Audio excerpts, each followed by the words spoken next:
ప్రభునందు నాకు అత్యంత ప్రియమైనటువంటి వారులారా, మన ప్రభువును రక్షకుడునైనటువంటి యేసుక్రీస్తు వారి యొక్క శుభనామములు మీ అందరికీ నా హృదయపూర్వకమైన శుభములు వందనములు తెలియజేస్తున్నాను.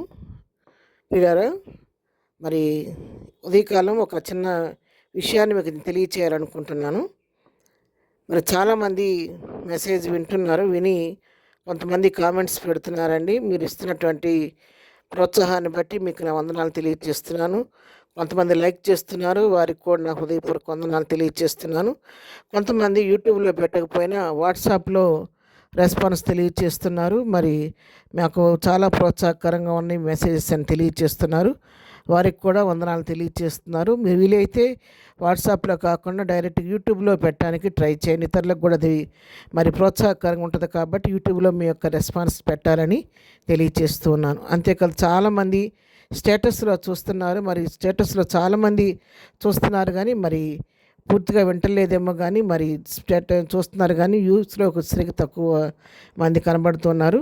ఏదైనప్పటికీ యూట్యూబ్లో మెసేజ్ చెప్పడానికి గల కారణం, నా యొక్క ఉద్దేశం ఏంటంటే, ఏదో యూట్యూబ్లో ఈ మెసేజ్ పెట్టి దీని ద్వారా చాలామంది వ్యూవర్స్ పెరిగిపోయి దీని ద్వారా యూట్యూబ్ ద్వారా అమౌంట్ పొందుకోవాలని ఆశ, అటువంటి కోరిక ఎలాంటిది నాకు లేదండి. కానీ దేవుని ఉద్దేశం ప్రకారం దేవుని సన్నిధిలో ప్రార్థించి ప్రార్థనాపూర్వకంగానే నేను ఇక పనిని ప్రారంభించాను.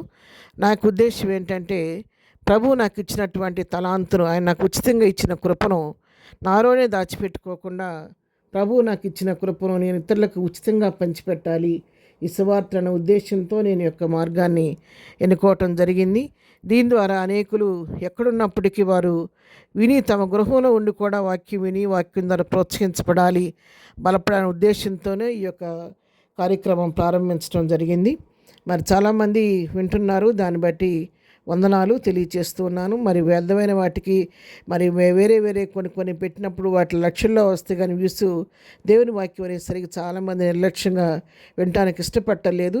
కానీ పెట్టడానికి కారణం ఏంటంటే, ముందు దినాల్లో బహిరంగంగా దేవుని వాక్యాన్ని ప్రకటించుకున్నటువంటి అవకాశం కానీ బహిరంగంగా కూడుకునే అవకాశం కానీ మనకు దొరకపోవచ్చు.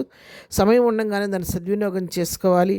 ఈ యొక్క మరి వాక్యం అనేది ఈ జనరేషన్కి రాబో జనరేషన్కి కూడా ఉపయోగకరంగా ఉన్న ఉద్దేశంతో ఇక పరిచర్య చేయడం జరుగుతూ ఉంది. దయచేసి ఈ యొక్క పరిచర్య మీరు ప్రోత్సహించండి.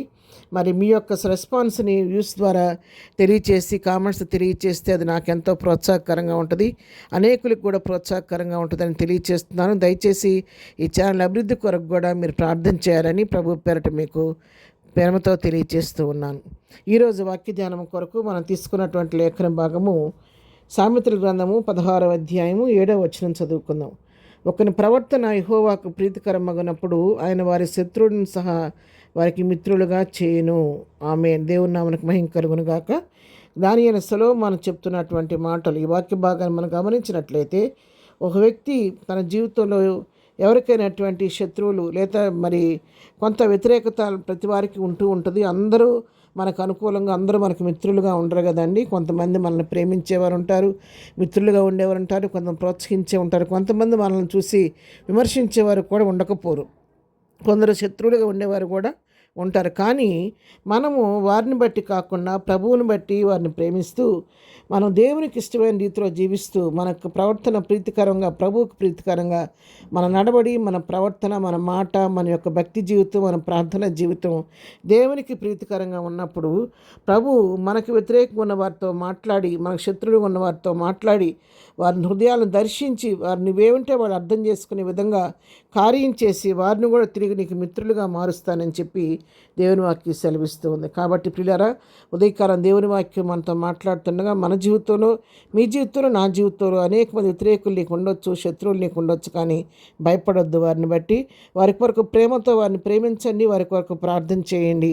మనం ప్రభువుకు తగినట్టుగా ప్రభువును పోలి ప్రభువుకు ప్రీతికరంగా జీవించినప్పుడు తగిన సమయంలో ప్రభువే వారి హృదయాలను దర్శించి వారి మనసును మన వైపు త్రిప్పి వారిని మనకి మిత్రులుగా మారుస్తాడని వాక్యం సెలవిస్తుండగా ఆ విధంగా ప్రభువుని బట్టి ప్రతి వారిని ప్రేమిస్తూ సమాధానంగా ఉంటూ ముందుకు సాగిపోదాం. ప్రార్థన. ప్రేమగలిగిన తండ్రి, పరిశుద్ధుడా, నీ పాదముల కొందనాలు. మా జీవితంలో మేము నీకు ప్రీతికరమైన రీతిగా జీవించే హృదయాలు మాకు దయచేయండి. నీకు ఇష్టమైన భక్తి చేయటం మాకు నేర్పించండి. మేము నిన్ను పోలి జీవిస్తూ అనేకులకు మాదిరికరంగా ఉండే కృప మాకందరికీ దయచేయండి.